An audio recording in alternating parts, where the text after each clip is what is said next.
In today's video, I'm going to teach you how to change Robinhood name. Before we jump into the how-to, there's one key detail people often miss. Robinhood uses two different names. There's your legal name, which is your official identity for things like taxes and verification, and there's your username, which is your public display name on your profile. They serve different purposes and you change them in different places. Let's start with your legal name, the one tied to your identity. You can't edit this in the regular settings. To request a change, open the Robinhood app, go to your account, and head to Help or Support. Start a chat and type name change to get the correct workflow. The support chat will guide you through the process and tell you exactly what to upload.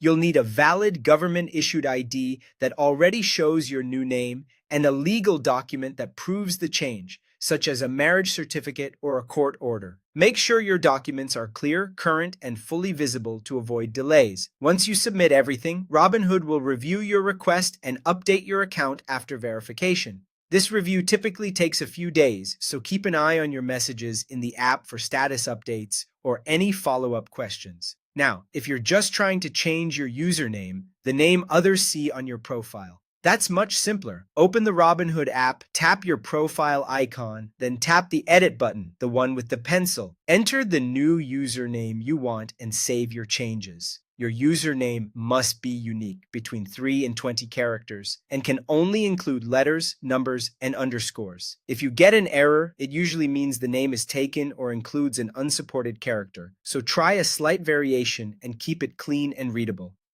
A few important reminders as you finish up.